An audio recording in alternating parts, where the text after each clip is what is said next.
Eh bien, bonsoir, bienvenue au Festival des Sortilèges, 3e édition spéciale Mexique. Je tiens d'abord à remercier déjà la salle où vous êtes, puisque c'est une salle à essai qui projette du cinéma d'auteur et indépendant.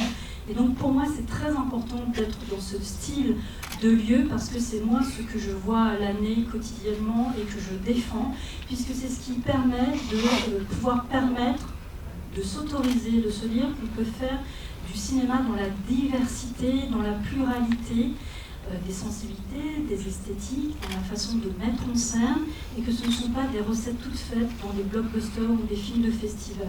Donc ici, vous avez la possibilité de voir des films du monde entier, et c'est une salle historique du quartier latin.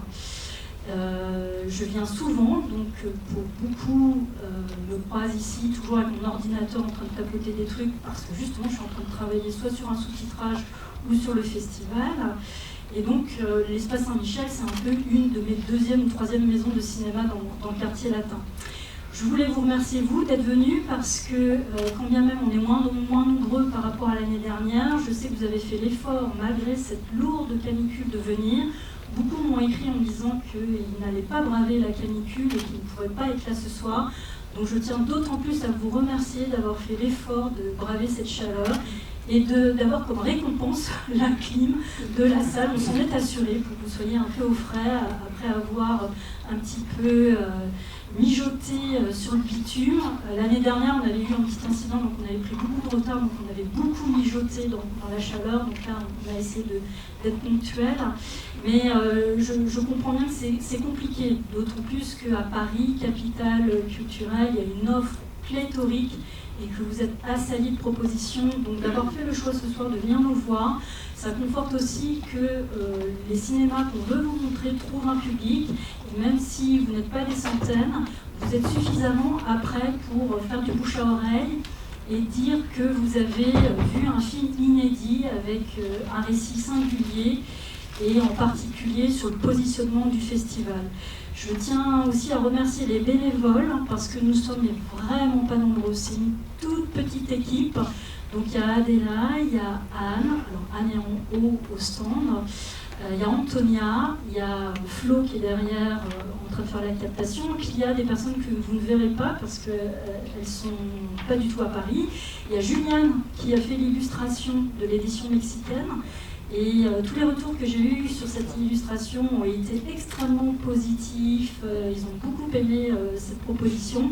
Je l'avais briefé sur les figures de la Llorona, de la Miringa, donc des personnalités mexicaines très très très connues, ou la Malinche, qui est une femme très controversée dans l'histoire latine pendant les conquêtes espagnoles et portugaises. Et du coup, ce qu'il m'a proposé, j'avais beaucoup aimé, et donc c'est le visuel de cette année. Et chaque année, on a des graphistes qui se proposent de travailler bénévolement, et à chaque fois, ils me font une proposition que je trouve toujours merveilleuse et qui fait sens par rapport à ce que je défends aussi. Et puis, il y a Anne, je vous en ai parlé, qui est au stand, mais elle me fait les DCP. Et ça compte beaucoup aussi, parce que ce petit point technique coûte de l'argent, et d'avoir quelqu'un de compétent qui sache faire les choses, qui donne de son temps, ça compte beaucoup. Tout ça pour vous dire que c'est grâce à vous que ce festival existe, parce que vous en êtes les producteurs. Nous n'avons aucune subvention, et donc il est très très compliqué, parce que jusqu'à l'année dernière, je complétais avec mes finances personnelles, et cette année, je n'en ai point. Donc ça se fait vraiment avec les recettes de l'année dernière, donc c'est pour ça qu'on est un petit peu plus modeste en termes d'animation et de propositions. Et l'idée, c'est de continuer à vous proposer des réalisations majoritairement féminines, inédites, singulières, et que c'est grâce aussi à mes invités de cette année que cette édition se fait, grâce à leur temps, puisqu'elles m'ont consacré beaucoup de tâches énergivores, comme de la correction de sous-titrage, comme Raquel, qui est notre marraine, et de mettre à disposition du matériel gracieusement, dont notre invitée de ce soir, Sofia Carillo, puisque normalement pour chaque film, vous devez payer des droits de location, et que le budget était tellement serré que voilà, j'ai eu des petits cadeaux comme ça. Donc ça fait énormément plaisir, et moi ça me permet de vous montrer quand même des films, bien que le budget soit extrêmement serré. Donc continuez à venir. Vous voyez, il y a des QR codes sur l'affiche. Si vous voulez donner, si vous voulez adhérer, si vous voulez acheter à la boutique et récupérer vos articles là où vous pouvez, vous avez juste à scanner le QR code. Ça nous permet tout simplement de pouvoir travailler sur l'édition prochaine. Parce que sans votre fréquentation et sans vos tickets, il n'y a pas de festival, tout simplement. Je remercie donc mes invités, brièvement je les ai nommés, mais un remerciement très très particulier pour leur participation, puisqu'elles ont aidé bénévolement d'une façon ou d'une autre, et de leur présence à cette édition. Donc Sofia Carillo, qui va nous rejoindre tout à l'heure, qui va vous présenter un de ses courts-métrages, et donc qui nous l'a cédé gracieusement. Katia Mendes de la Cinémathèque française, qui va vous parler du long-métrage que vous allez voir tout à l'heure. Et évidemment, notre marraine, Raquel Garcia Lopez, qui a donné beaucoup de son temps. Après, elle m'a proposé de corriger le sous-titrage, alors ça ne tombe pas dans l'oreille d'une sourde. Moi, je dis oui tout de suite, parce que, pareil, vous voyez bien à ma tête que je ne suis pas soi-disant du coin, et que, bien que je sois française, quand je travaille sur des cultures et des pays que je ne connais pas, je ne veux absolument pas plaquer mes grilles d'analyse françaises, occidentales sur une œuvre ou sur une culture, et je veux toujours avoir avec moi des intervenantes et des référentes qui sont de la culture et qui parlent la langue, tout simplement. Ça me paraît extrêmement logique et normal, ça ne l'est pas le cas pour tout le monde, mais je n'ai pas envie d'inviter forcément des sommités ultra connues qui sont influenceurs ou critiques de cinéma, qui ont plus de 50 ans, qui sont blancs et qui n'ont jamais vécu dans le pays ou ne parlent même pas la langue. Pour moi, c'est un positionnement du festival, c'est de toujours faire intervenir des personnes qui sont originaires du pays auquel je consacre un focus. La première année, c'était la Suède, la deuxième année, c'était l'Indonésie, cette année, c'est le Mexique. Donc c'est ce pourquoi mes invités sont d'origine mexicaine ou mexicaine tout court, et que pour moi c'est important aussi que ce soit des femmes, puisque je suis là pour soutenir la création et la créativité féminine, et que les personnes qui puissent s'exprimer soient des femmes et pas toujours les mêmes stars masculines que l'on voit dans le petit milieu cinématographique et cinéphile. Je voulais remercier les partenaires, je les nomme parce que c'est important, ils ont été extrêmement aidants aussi. Donc Alameda Films pour le long métrage de ce soir qui est Le Miroir de la Sorcière, Filmax pour La Vierge des Tuffières que vous verrez demain soir. Alors avec un très mauvais accent, je vais vous lire l'intitulé espagnol. Et comme j'ai fait allemand, langue vivante 2, ça va pas du tout pour moi l'espagnol. Centro de Captación Cinematográfica. Je remercie du coup la société de Sofia Carillo qui s'appelle Prita Noir Art House Animation and Film, IMCINE et surtout Naura Broquet qui m'a mise en relation avec toutes les réalisatrice de courts-métrages, c'est à elle que j'ai fait appel. Et si vous avez des super courts-métrages, eh bien, vous pourrez la remercier si vous la connaissez, mais moi je la remercie officiellement. IMCINE, ils ont vu que j'étais très motivée, je ne lâchais rien, et je voulais les courts-métrages préférés, donc ils ont bien vu que j'étais quelqu'un de déterminé. Backfilm, qui va vous faire gagner le DVD de la Llorona de ce soir, une grande figure mythique du fantastique et de l'horreur dans le cinéma mexicain. Donc grâce à eux, ils ont défriché un petit peu le cinéma de genre mexicain et donc vous pouvez les trouver en DVD, soit à l'achat sur leur site ou en médiathèque en emprunt.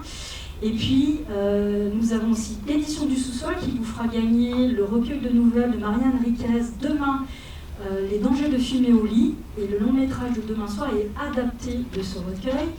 Et puis hors circuit, dont le stand est en haut, donc vous a fait vraiment une sélection de culture mexicaine, que ça va du punk, de petites meufs mexicaines qui ont bien le female rage, ou du santo, ou du cinéma art et essai mexicain, vous pourrez trouver pour vos goûts.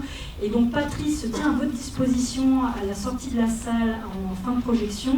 Et évidemment Bika, si vous avez pu vous restaurer juste avant la séance avec des spécialités mexicaines, eh bien c'est grâce à ce petit restaurant qui est rue Monsieur le Prince, donc vraiment pas très loin, à 2 stations en bus, ou 10 minutes à pied, donc si vous avez aimé, n'hésitez pas à y retourner. Alors pourquoi je vous ai fait une programmation mexicaine cette année? C'est parce que chaque année je change de continent et de pays pour pouvoir en fait montrer les représentations des sorcières dans les cultures populaires, sachant que maintenant la sorcière est une nouvelle réappropriation de féminisme, donc il y en avait déjà avant, hein, puisque dans le cinéma d'exploitation ça l'est depuis longtemps, mais c'est encore très contemporain, et si j'ai lancé ce festival, c'est que je me suis rendu compte que ça allait au-delà de la littérature, au-delà du cinéma, au-delà de la BD, et au-delà de la chanson.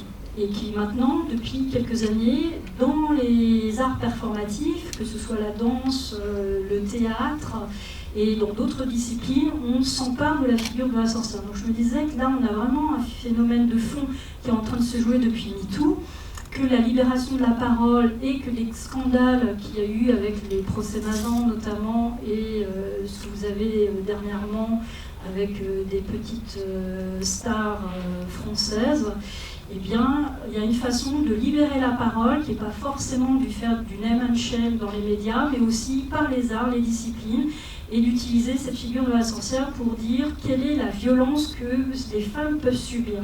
En revanche, qu'on soit d'accord, je ne suis pas misandre, les hommes ne sont pas des ennemis, et que j'ai fait une page sur le site festivaldessortilèges.fr qui s'appelle la section VSS pour violences sexistes et sexuelles. Ça concerne aussi les hommes, c'est-à-dire qu'il y a malheureusement aussi des femmes violentes envers leurs conjoints, partenaires et d'autres hommes, et puis qu'il y a des hommes qui sont extrêmement sympas, gentils et aidants, et que heureusement qu'on les a, mais c'est juste pour vous sensibiliser. Si j'ai lancé ce festival, c'est la 2e mission, au-delà de la représentation des sorcières, c'est de dire que dans votre entourage proche, on constate des petits signaux faibles d'une amie, d'une collègue ou d'une parente, ou d'un parent, ou d'un collègue, ou d'un ami, et bien que son comportement change. Et je veux juste vous éveiller à ça, parce que c'est souvent ces petits signaux faibles qui sont les symptômes d'un mal-être, parce que la personne subit des violences à la maison, et qu'elle n'ose pas en parler. Et moi, mon festival sert à ça. Sur la page VSS, vous avez tous les outils, formation, numéro de plateforme, pour aider la personne qui serait sujette à ces violences de prendre la décision au moment où elle le veut,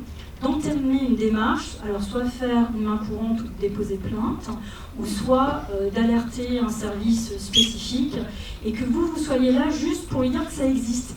Pas la forcer, tout simplement, pas lui tordre et l'inciter de trop, c'est juste lui dire que ça existe et que c'est elle après d'avoir la démarche, de prendre le temps, juste qu'elle sache, parce que des fois quand on est dans ces situations, on n'ose pas en parler à ses proches parce qu'on a honte, ou on se dit on n'a pas envie d'embêter parce que chacun a ses problèmes, et j'en suis consciente.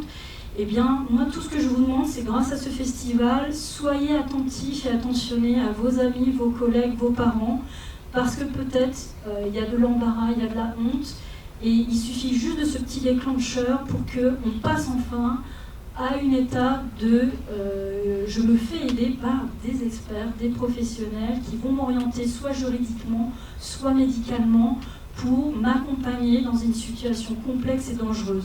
Donc ça, ce sont les 2 missions du festival, et c'est ce pourquoi j'utilise la figure de la sorcière, parce que souvent, c'est une figure de vengeance, on m'a fait du mal et je fais du mal en retour.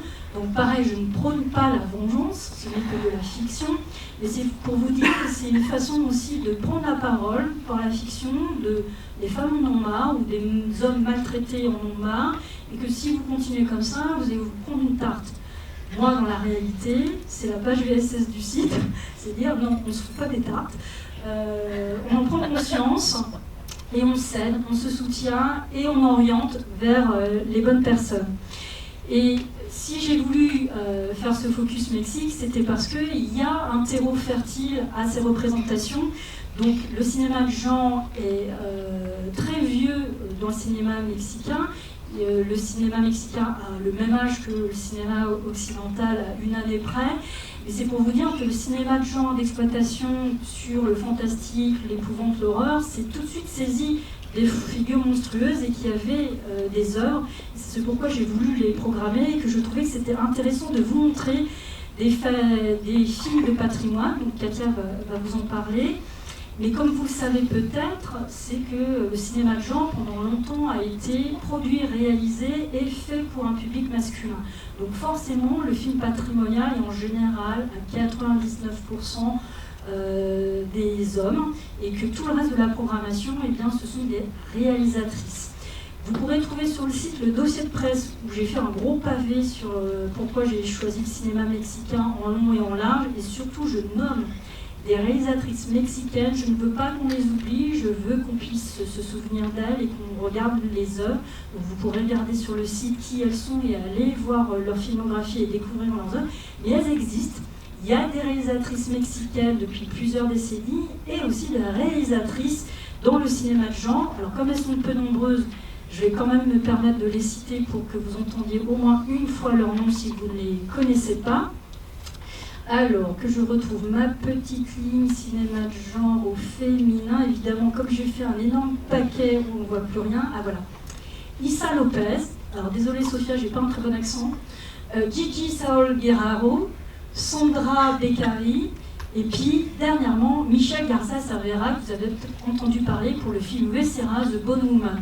Donc ce sont des femmes qui se sont initiées dans le cinéma de genre, le fantastique, l'horreur ou un petit peu l'horrifique. Et Sophia, ce soir, est parmi nous. Alors hier, elle a un peu rigolé quand je l'ai accueillie à l'aéroport parce que je lui ai dit que c'était une jeune réalisatrice, qu'on a le même âge. Hein. C'est pas jeune dans le sens, elle a 15 ans. C'est juste que là, elle est en train de préparer son premier long métrage. Et que malheureusement on ne vous prend pas au sérieux tant que vous n'avez pas fait de long métrage. Donc on parle souvent de cinéastes émergents ou de jeunes réalisateurs, jeunes cinéastes, quand vous avez fait que des courts métrages. C'était ça en fait la portée de ce que je voulais signifier. Mais non, c'est long de faire des films, donc vous savez, vous pouvez faire vos premiers longs métrages, pas forcément à vos 20 ans ou vos 30 ans. Et puis, je voulais remercier, c'est important pour moi parce que je défends le service public. Pour ceux qui me connaissent, ils savent que je suis de gauche et de très très très de gauche, mais que le service public pour moi est fondamental. Et si vous voyez tout ce qui est là, c'est ce que j'emprunte pour faire mes programmations, tout simplement. C'est-à-dire, justement, moi, j'ai la modestie de dire que je n'y connais rien, et que je vais me renseigner auprès d'universitaires, de personnes sachantes qui ont fait des analyses, etc., et de repérer des œuvres que je ne connais pas encore, que je n'ai pas vues ou dont j'ai entendu parler.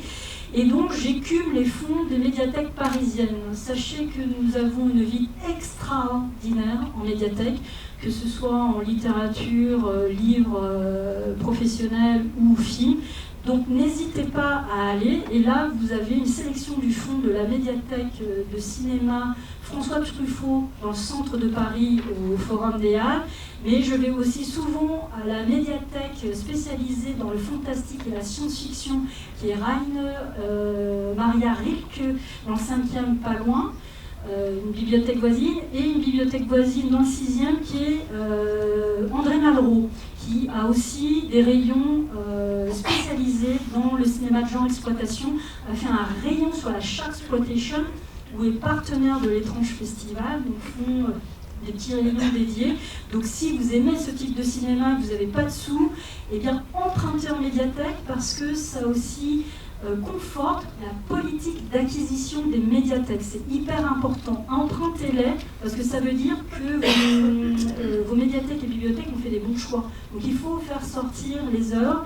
Et c'est juste pour dire aux abrutis que les impôts sont gâchés. Non, ils ne sont pas gâchés, ils sont utilisés à bon escient parce qu'il y a une CELIA qui a besoin des fonds publics pour faire son festival et emprunter tous ses livres et les bouquiner à l'année et vous faire des petites synthèses là comme ce soir pendant ces projections.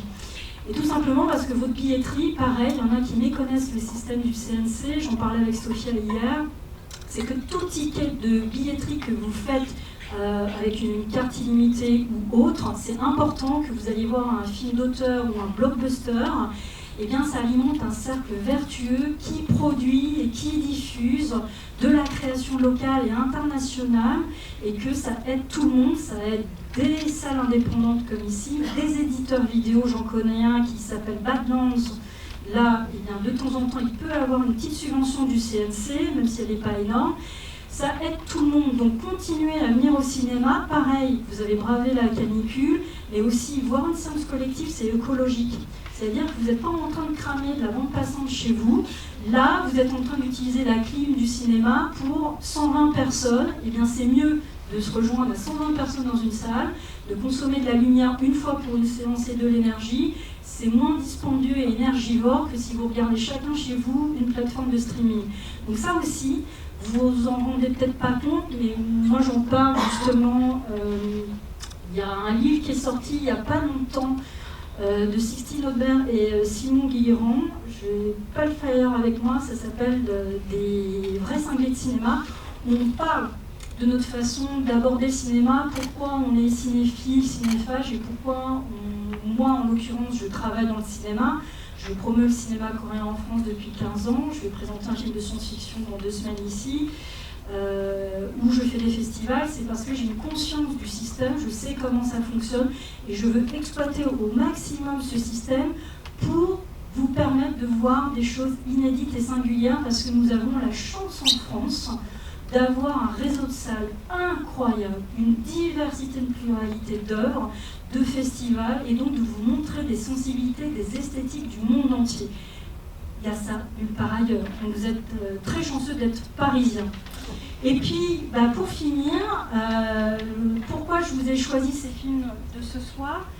Vous avez un duo de courts-métrages et longs-métrages à chaque fois. Alors, le duo de ce soir, eh bien, c'est un duo cohérent parce que les mises en scène sont en noir et blanc. Évidemment, ça parle de sorcières, ça peut ne pas être évident, mais je le rappelle. Il y a des chats noirs. Alors, je ne sais pas si vous aimez les chats, mais il y a des chats noirs dans les 2 films. Et puis, il y a surtout une conception des effets spéciaux assez artisanaux, et je trouve que les 2 films se répondent très bien. Alors, vous allez voir le miroir de la sorcière, de Shadow Herta. Katia va vous en parler. Moi, je l'ai choisi parce que c'est un film vraiment iconique de tout ce que peut faire le cinéma fantastique mexicain. C'est un espèce de medley entre une atmosphère gothique, la profanation de sépultures, des sorcières vengeresses, un peu de Frankenstein, les mains d'Orlac. Tout ça mixé avec une emphase et les motifs ayant fait les grandes heures du cinéma de genre. Et aussi pourquoi on vous montre ce soir La sorcière de l'allumette errante, donc le court-métrage de Sofia Carrillo, qui est l'histoire d'une mère possessive qui élimine ses futures belles-filles. C'est parce que c'est l'un des rares courts-métrages de cette cinéaste en prise de vue réelle, et elle est surtout connue pour l'animation. Et donc, je voulais vous montrer quelque chose que vous n'avez peut-être pas encore vu, donc c'était un peu l'occasion. Et après-demain, donc demain, Sofia part au très réputé festival de films d'animation d'Annecy, puisqu'elle va y présenter des œuvres en compétition ou en cours, mais qui sont justement dans l'animation. Et donc, comme l'année dernière, j'avais aussi une réalisatrice d'animation, et bien le fait qu'il y a Annecy juste après nous, ça nous permet de pouvoir les faire venir et de vous donner l'exclusivité de rencontrer une cinéaste que vous n'auriez pas l'occasion de voir autrement. Donc on va changer un peu l'ordre. On avait décidé d'abord vous parler du petit avant-programme musical de notre marraine Raquel. On a un petit peu changé l'ordre des choses. On va d'abord commencer par la présentation du long métrage par Katia. Et puis Katia pourra traduire pour Sofia après par la suite. Donc on change un petit peu l'ordre de présentation. Alors je vais appeler Katia auprès de moi, qui est en fait programmatrice à l'institution internationalement connue de la Cinémathèque française, et qui du coup, moi, me permet de pouvoir programmer et être en confiance et de me dire quelqu'un va parler mieux que moi du cinéma mexicain, et qui fait que par la pertinence de sa culture et de son origine mexicaine, pourra mieux en parler. Et je remercie Juliette des Actions culturelles de la Cinémathèque française qui nous a mis en relation, parce que Juliette, on se voit tout le temps quand je suis à la Cinémathèque, et elle m'a dit mais non, mais va voir Katia. Et donc je lui ai dit allons voir Katia et demandons-lui si elle est disponible pour venir parler d'un cinéma qu'elle connaît et que peut-être vous méconnaissez, ou vous connaissez que certains illustres cinéastes ou illustres œuvres, et donc puisse vous introduire le miroir de la sorcière.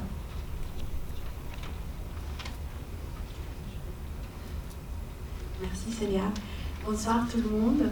Merci d'être venu et comme Célia le dit, de braver cette chaleur.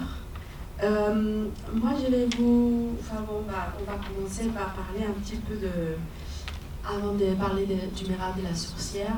Je ne sais pas si vous connaissez un peu les cinémas mexicains ou pas, donc je vais faire juste un petit résumé de comment est-ce qu'on arrive au cinéma fantastique. En fait, avec l'arrivée du cinéma sonore, en fait, on commence là-bas. Hollywood a doublé ses films les plus réussis avec des voix des stars mexicaines. C'est un peu curieux. Donc pour envoyer le film mexicain sonore au Mexique, pardon, le film américain sonore au Mexique, il a embauché Dolores del Rio, Lupe Vega, etc., des stars mexicaines pour faire du doublage et qu'on voit le film américain avec des voix mexicaines. Sauf que les Mexicains, ils étaient déçus. Ils se sont dit, mais qu'est-ce que c'est que cette histoire? Moi, j'entends la voix de Dolores del Rio, mais je ne la vois pas. Et donc, du coup, ils se sont dit, non, mais on va arrêter ça, on va faire nos propres films sonores, ça ne sert à rien de prendre les Américains. Et donc, c'est là le début de l'industrie de la cinématographie du Mexique. On a commencé par faire un film en 1930, deux films l'année d'après. En 1936, il y avait déjà 25 films, et ainsi, jusqu'à aujourd'hui, on fait des centaines de films par an. Donc du coup, cela nous a permis de créer cette industrie. Évidemment, les années 30 et 40, c'était notre cinéma d'or, l'âge d'or mexicain. Je ne sais pas si vous connaissez un peu, mais on a commencé à faire des films folkloriques qui parlaient beaucoup de nos racines et de nos habitudes, de nos coutumes. Mais il y avait aussi, comme le film Allá en el Rancho Grande avec Tito Guisard de Fernando de Fuentes. Tito Guisard, c'était un chanteur ranchero, chantait et il jouait, et puis voilà, c'était des histoires des cowboys mexicains, si on peut dire comme ça. Mais aussi, il y avait le mélodrame qui parlait des mères qui étaient complètement dévouées à leurs pauvres enfants, qui étaient sans défense, qui étaient ou aveugles ou handicapés. C'était toujours des histoires comme ça, mais qui avaient des grands cœurs. Donc du coup, c'était pour que ça devienne un cinéma populaire. Donc en fin de compte, on avait ça, cinéma populaire, et ça a contribué aussi à que toutes les personnes qui étaient à la maison et qui voyaient, qui allaient au cinéma voir ces films-là, s'identifiaient avec tout ça. En 1931, il y a une personne très importante pour le cinéma mexicain qui est arrivée de Russie, donc Sergei Eisenstein, qui voulait tourner son film qui allait s'appeler Tormenta sobre México. On l'a appelé finalement Kill Mexico et qu'il n'a évidemment pas pu finir, mais on peut quand même voir ces images.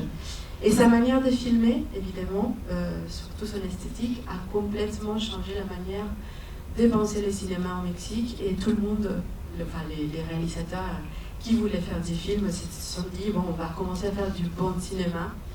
Et notamment Chano Ulueta, notre Chano, qui était son assistant sur le tournage, avec son cousin qui était un fameux peintre. Et les grands maestros, c'est ma grand-mère qui l'appelait comme ça, les peintres David Alfaro Siqueiros, qui était son cousin, et donc du coup l'a amené sur les tournages, et c'était tous les deux avec Eisenstein. Et évidemment, Ulueta a appris beaucoup de choses de lui. Après, il est parti, Ulueta, aux États-Unis, il a travaillé là-bas, il était copain aussi avec John Huston, etc. Et en fait, lui, il avait une idée de faire des films auteurs.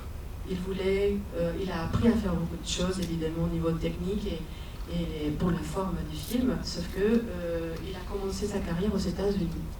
Il est parti là-bas et il a commencé à faire un film qui s'appelait, je vais vous dire ça, si je le trouve, bon, je vais vous le dire après, mais il a commencé par faire un film qui n'a jamais fini, parce que soi-disant l'actrice principale est partie avec un des acteurs, et puis le film est resté inconclu. Et il a fait aussi un court-métrage qui s'appelait Gitanos, les Gitans. Et sur ces deux films, il y avait un personnage aussi très important, j'ai bien connu Emilio Lindo Fernandez, qui a aussi débuté comme acteur là-bas. Donc du coup, il a joué pour Chano Ulueta. Et après, il est venu au Mexique et il s'est dit, bon, ça y est, je vais pouvoir travailler, faire le film que je veux. Et il a commencé par faire son premier film qui s'appelle Profanation, en 1933. Et ensuite, son meilleur film, 6 ans après, qui s'appelle, en fait, je me suis avancée, c'est pour ça que je ne trouvais pas, pardon, qui s'appelait La Noche de los Mayas. Et en fait, Chano Ulueta voulait vraiment se baser sur nos coutumes, nos rites, nos traditions mexicaines pour faire des films. Et il avait vraiment commencé à mettre en pratique tout ce qu'il avait appris avec Einstein, Houston, etc. Sauf que, malheureusement, il n'a pas eu le succès qu'il voulait. Donc, il s'est dit, bon, mais il faut quand même que je fasse des films, mais il faut quand même que j'y gagne un peu. Donc, il est devenu directeur commercial et il s'est mis à faire des films moins prétentieux, enfin ambitieux plutôt, ce qu'il voulait. Et c'est là où on arrive à notre cinéma fantastique. Donc l'industrie du cinéma a dû faire face à la concurrence accrue de la part de Hollywood. Et il a fallu que les scénaristes et les réalisateurs fassent des expérimentations et des changements. À ce moment-là, et je vais citer Gilles Esposito, l'épouvante mexicain, avec un film comme Les Proies du Vampire, lance un mouvement occupant une place particulière dans l'histoire du fantastique mexicain. Il y avait des décors des studios, noyés de brumes artificielles, un mélange des comédies noires, macabres et satiriques de la société mexicaine, avec toujours une touche anticléricale, parce que bon, notre pays est quand même aujourd'hui, je pense, encore très très catholique, et donc du coup, il fallait parler de ça aussi. Ce qui est curieux quand même, c'est que en même temps, parce que ce film a été fait en 1960, même s'il est sorti en 1962, Les Miroirs de la Sorcière et L'Espejo de la Bruja,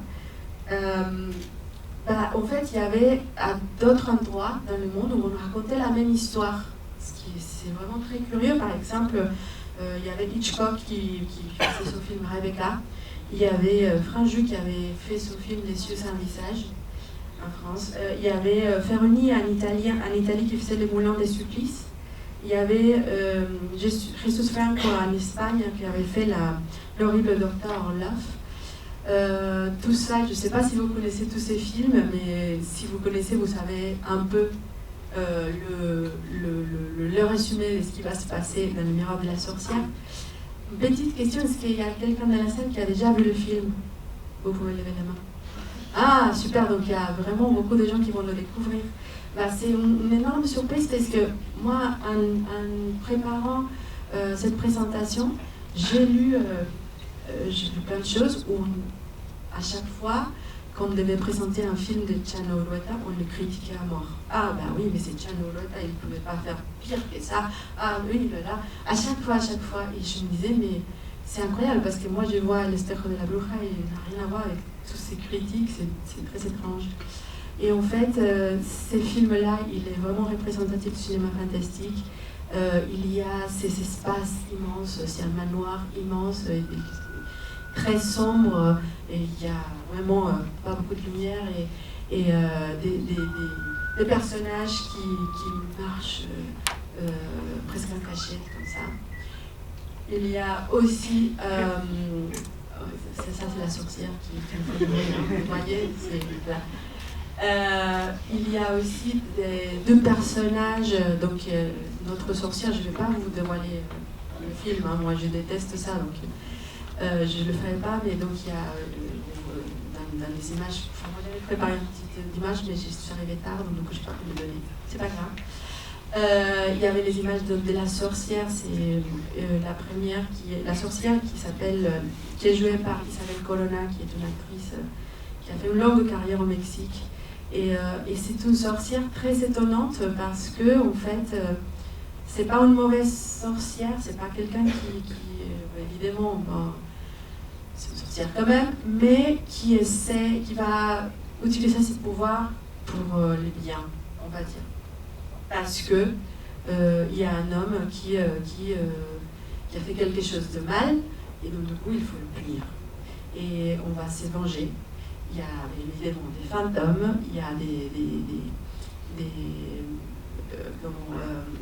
profanation des tombes, comme disait Célia, des cadavres. Il y a un savant fou. Il y a des savants fous sur lesquels on va un peu se venger. Et il y a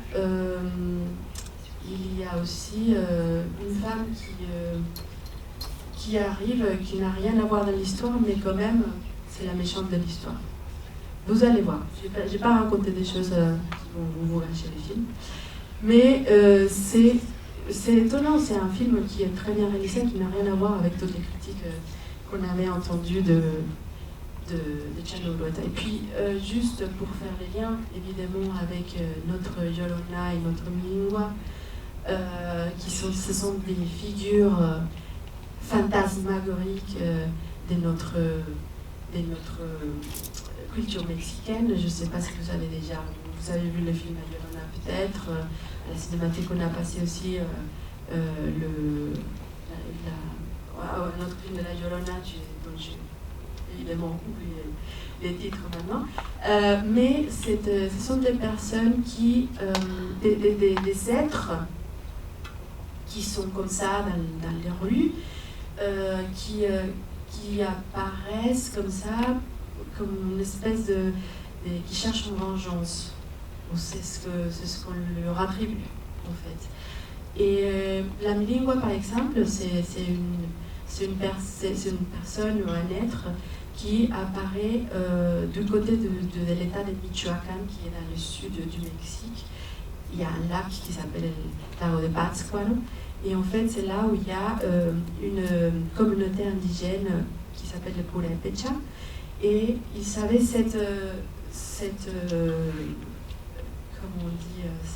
légende d'un être qui apparaît et qui fait oublier les choses un peu, en fait. Et au début, on ne savait pas trop ce que c'est, même les mêmes personnes au Purépecha ne savaient pas expliquer qu'est-ce que ça pouvait être. Et en fait, c'est que des gens, tout d'un coup, faisaient des distances incroyables, et ils arrivaient au bout, et ils ne se souvenaient même pas pourquoi ils étaient là-bas, ils ne se souvenaient même pas qu'ils avaient fait ces distances-là, et ils ne se souvenaient pas, et c'était pas dans le temps, si on disait qu'on arrivait d'ici, dans le sud, dans la banlieue parisienne, qu'on arrive en 5 secondes, mais c'est pas possible, c'était des choses bizarres qui arrivaient comme ça, et notamment pour punir les gens de s'être mal comportés.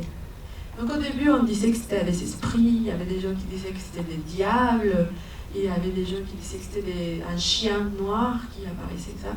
Finalement ça a fini par dire que c'était l'image d'une femme qui est une sorcière et qui va punir surtout les ivrognes, parce que c'est pas bien de boire, et de boire beaucoup, parce qu'après on sait comment ça s'est fini. Ça s'est fini par de la violence à la maison, domestique, par les féminicides, etc., que dans notre pays, malheureusement, est très courant.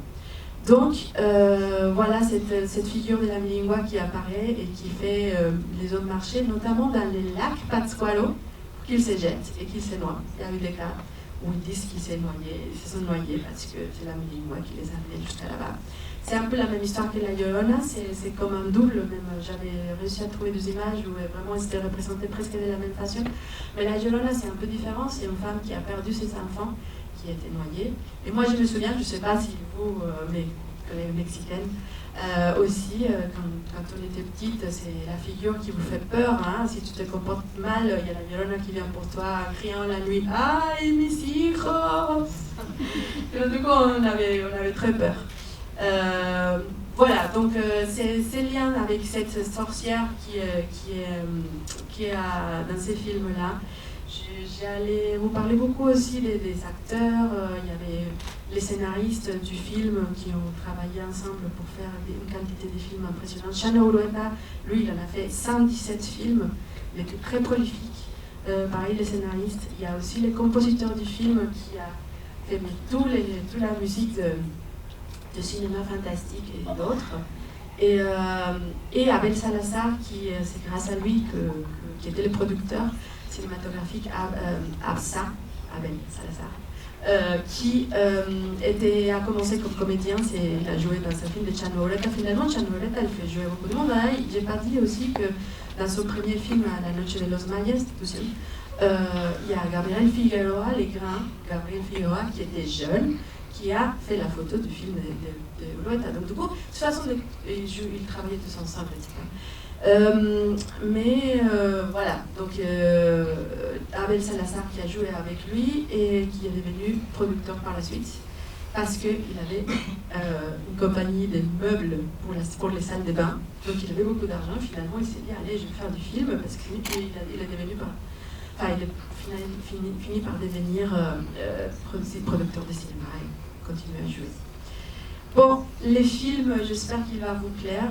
On pourra en parler à la fin. Je ne vais pas vous raconter plus que ça. Je vous souhaite un bon film. Et puis, je passe le livre. Merci. Merci, Katia. Parce que j'ai dit Méridian, mais c'est pas Méridian qu'il faut prononcer, c'est horrible. Je suis trop mauvaise en...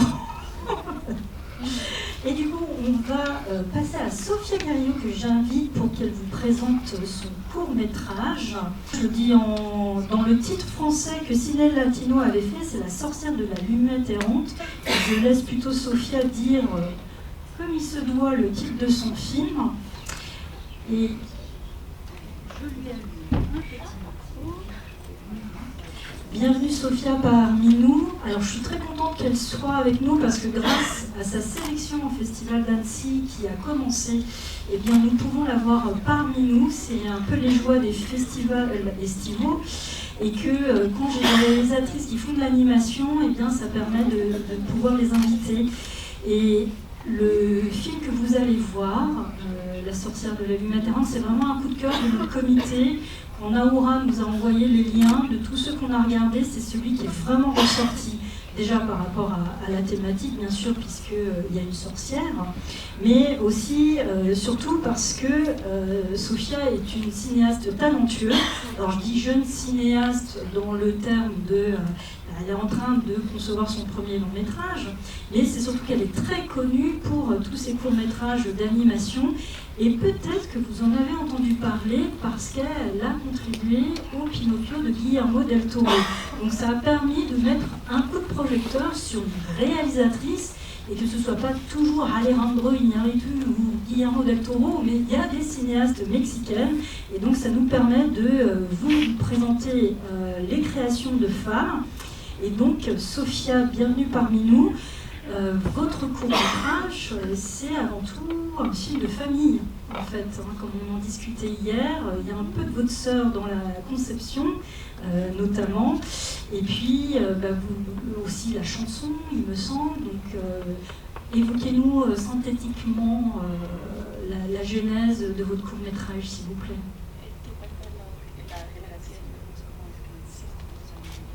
Ok.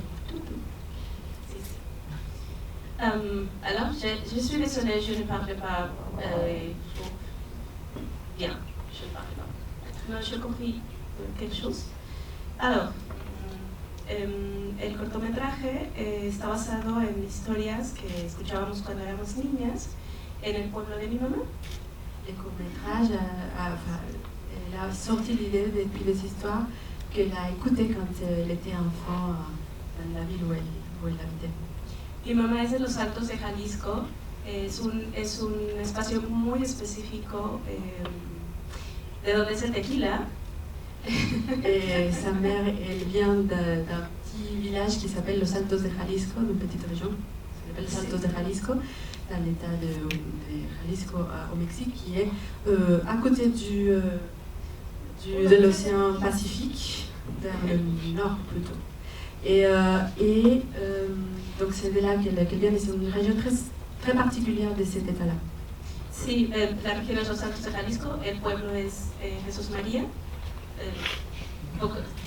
Le village s'appelle Jesús María. Y bueno, cuando éramos chicas y visitábamos estos lugares, el tío abuelo, la tía,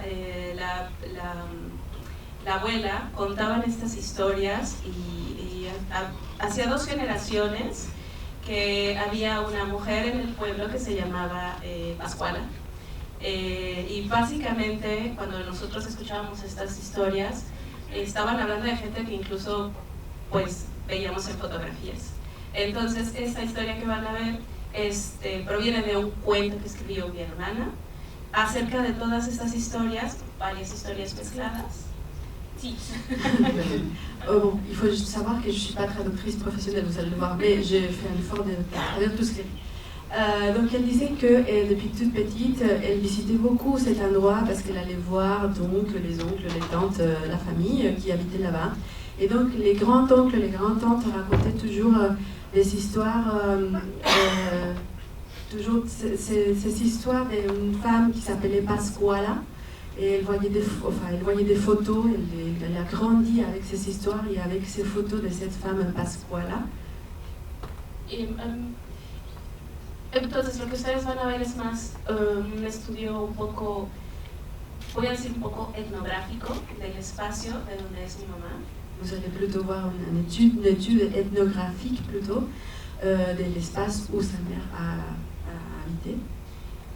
En ese sentido es muy interesante, o sea, creo que mi acercamiento hacia la historia de las brujas fue más desde estos relatos que escuchábamos muy cercanos y que yo creía que podían ser ciertos perfectamente. La gente me los contaba y yo los creía perfectamente, no había razón por la que yo no... Sí. Alors, elle dit que la raison pour laquelle elle a eu ces liens avec l'histoire des sorcières, c'est que quand on lui racontait ces histoires, en fait, elle y croyait. Elle pensait que c'était vraiment des vraies histoires qui avaient eu lieu et que c'était vrai comme ça. Entonces, mi hermana escribe el cuento, yo retomo esa historia con esa guión, pero el imaginario que tenía ella y mi imaginario realmente eran el mismo, provenían del mismo lugar. Alors c'est sa sœur qui a écrit l'histoire, et c'est elle qui a fait le film, mais que le fond, en fait l'imaginaire du film était exactement le même parce qu'elle savait écouter ces histoires ensemble depuis toute petite, donc ça avait développé le même imaginaire. Y con las pláticas que tuve hoy con Hanan y con Inés, me acordé de algo muy importante, que creo que es la génesis de este cortometraje que van a ver. Et donc elle a parlé tout à l'heure avec Inès et Hanan, et ça lui a rappelé la genèse, enfin comment est-ce que la genèse de ce film. Sí, mi abuelo se enfermó muy gravemente y se tomó una fotografía por si se moría. Son grand-père, il était très très gravement malade et en fait il s'est fait faire une photo parce qu'au cas où il mourrait, il allait avoir une photo de lui. Ah, y quería que sus hijos lo conocieran porque tenía hijos chiquitos. Quería que lo conocieran. Ah, et comme il avait des enfants à très bas âge, il voulait que eux, quand ils grandissent, qu'ils connaissent leur père. Y creo que hizo algo grandioso porque gracias a que se tomó esa fotografía, yo lo pude conocer. C'est grâce à ça que moi je peux le rencontrer, elle a pu le rencontrer. 2 generaciones después. 2 générations d'après. Entonces creo que este cortometraje es un poco una fotografía para no olvidar y para mantener en un cortometraje un poco lo que fue la historia de ese pueblo hace muchos años. Donc du coup, elle pense que ces courts-métrages, c'est comme une photographie pour qui va garder tout le temps cette histoire qui a eu lieu à un moment donné pour les futures générations. La fotografía final está tomada en una hacienda que tiene más de 100 años y que continúan conservando la fachada y gracias a que está en celuloide no va a desaparecer como alguien más lo va a conocer como ustedes mucho tiempo después por una película. Pardon. Et du coup, elle dit que le film, comme il a été imprimé, en fait, ça a été enregistré, ça a été filmé dans une hacienda, cet espace-là colonial, qui existe encore aujourd'hui. Et donc, du coup, ça nous transporte dans le passé à des histoires qui ont lieu dans le passé et qui vont être imprimées dans cette celluloïde qui va rester ad vitam, s'il est bien conservé, j'espère. Et ad vitam, et donc, du coup, pour toute la génération à venir, on va pouvoir retrouver ces images et ces personnages avec ces histoires. Bueno, ¿tenemos tiempo? Non, alors vous voyez, le format est un peu inhabituel parce que je veux que vous ayez le temps de connaître en fait les invités et de ne soit pas passer par-dessus la jambe comme ça. Donc c'est pour ça qu'on a plus de temps pour les présentations. Et après, ne soyez pas étonnés, d'un bloc, on vous projette le petit avant-programme musical, le court-métrage et le long-métrage. Comme ça, vous rentrez bien dans la séance. Et vous avez une forte actualité, Sophia. Je parlais, vous êtes surtout connue pour vos courts-métrages d'animation. Donc vous partez demain au festival du film d'animation à Annecy. Et donc vous êtes en compétition de cours pour les films de Cormande, avec Bandai notamment, mais vous avez votre premier long-métrage avec un coup de projecteur incroyable puisqu'il a été sélectionné au showcase d'animation d'Annecy pendant le marché du film du Festival de Cannes, donc c'est pas le moindre des coups de projecteur pour Insectario. Et donc ça va être le premier long métrage de Sophia. Je vous encourage à suivre ses travaux parce que ce qu'elle fait est magnifique, c'est vraiment une esthétique très particulière. Vous allez le découvrir dans le film. Vous avez utilisé du 16 mm, on en parlait un petit peu hier. Ça donne tout de suite un grain et une lumière un petit peu spécifique. Et du coup, l'originalité de ce court-métrage, c'est celui qui est en prise de vue réelle de tout ce qu'on vous connaît, puisque ces films ont fait le tour du monde, et c'est surtout ces films d'animation. Donc c'est ce pourquoi votre Insectario, on se disait, il ne serait pas prévu avant 2028-2029, parce que c'est toujours très long de faire un film d'animation. Moi, je suis admirative que des cinéastes entreprennent. Donc, je lui souhaite vraiment bien du courage parce que, toute cette actualité fait que ça vous met en lumière une réalisatrice qu'on vous amène à Paris spécifiquement pour que vous puissiez voir son travail et suivre sa carrière, puisque je suis sûre qu'elle a encore plein de choses à vous montrer de magnifiques.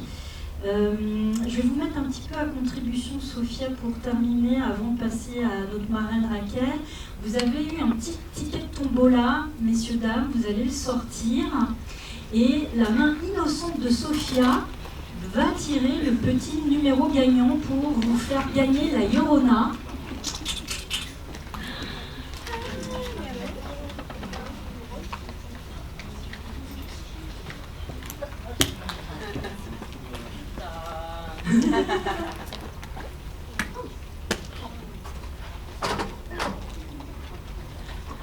On n'arrive pas trop bien. C'est dans quel sens? 40. Qui a le numéro 40? Eh bien, madame, venez. Je vous laisse offrir le DVD à notre gagnante. Et puis, je veux bien que tu fasses une photo, Flo, du gagnant, de la gagnante plutôt, avec Sophia. Et je veux bien que vous montriez le DVD, comme ça, Backfilm sera tout content de voir que ces films continuent à circuler. Et si jamais vous êtes sur les réseaux sociaux, madame, de faire une petite photo du DVD avec le flyer, de nous taguer, et comme ça on pourra l'envoyer à Backfilm. Merci beaucoup Katia d'avoir traduit au Débeauté, parce que pareil, voilà, c'est un festival modeste, et trouver des personnes bénévolement pour nous traduire, ça a été une petite aventure. Du coup, j'ai demandé à Katia de nous faire sortie. Merci beaucoup à elle et merci à Sophia de nous avoir un petit peu partagé la fabrication du court-métrage. Et en dernière invitée, notre marraine Raquel. Notre marraine Raquel, parce que déjà on se croise souvent dans les mêmes lieux. Quand on est cinéphile, on se croise à la Cinémathèque, au Forum des Images, partout dans le quartier latin. Je la voyais toujours avec un réalisateur que j'adore qui est Yann Gonzalez. Et pareil, quand on m'avait recommandé des personnes d'origine mexicaine à Paris, tout de suite le nom de Raquel est ressorti. J'ai dit mais oui, mais bien évidemment. En fait, je n'osais pas l'aborder parce que moi je faisais ma fanzouze de Yann Gonzalez. Et en fait, je suis aussi maintenant fanzouze des créations de Raquel parce qu'elle fait des super clips. Et c'est d'autant plus pertinent et logique de l'avoir comme marraine, puisque effectivement, Raquel, tu es d'origine mexicaine, donc pour moi c'est toujours important d'avoir une marraine qui soit issue de la culture originaire du Focus, mais c'est surtout aussi qu'elle adore travailler sur des femmes qui ont des pouvoirs et de les mettre en scène d'une façon un peu spécifique. Donc vous allez voir, il y a une esthétique assez queer, assez camp que moi j'adore personnellement. Vous me direz après, à la fin de la projection, si vous avez aussi apprécié. Mais c'est surtout quand je suis rentrée dans son salon, je me dis mais c'est vraiment elle, la marraine du festival. Il y a des sorcières partout dans son salon. Et j'avais envie de tout piquer dans sa bibliothèque. Que ce soit en BD, en livre, etc. Donc c'est assez extraordinaire parce que voilà, j'ai pas besoin de demander quelles sont ses références, etc. Je voyais Burn the Witch, qui est un film que j'ai revu à l'Étrange Festival, à la dernière édition notamment, mais on a plein de références en commun qui font que ça m'a conforté de choisir Raquel en marraine, et je la remercie devant vous parce qu'elle a donné aussi beaucoup de son temps pour la correction. Donc comme je vous l'ai dit, j'ai fait allemand LV2, je parle pas du tout espagnol et j'ai dû faire le sous-titrage puisqu'on est tous bénévoles. Et que j'ai utilisé DeepL en premier lieu, puisque j'avais pas de personne pour traduire, et j'ai juste demandé à Raquel de faire des corrections pour faire moins de travail. Mais quand même, ça demande du temps, puisqu'elle n'a pas que ça à faire. Et donc, je la remercie vraiment d'avoir consacré du temps bénévole à la correction du sous-titrage, parce que c'est pas rien, hein, 2 longs métrages à vérifier.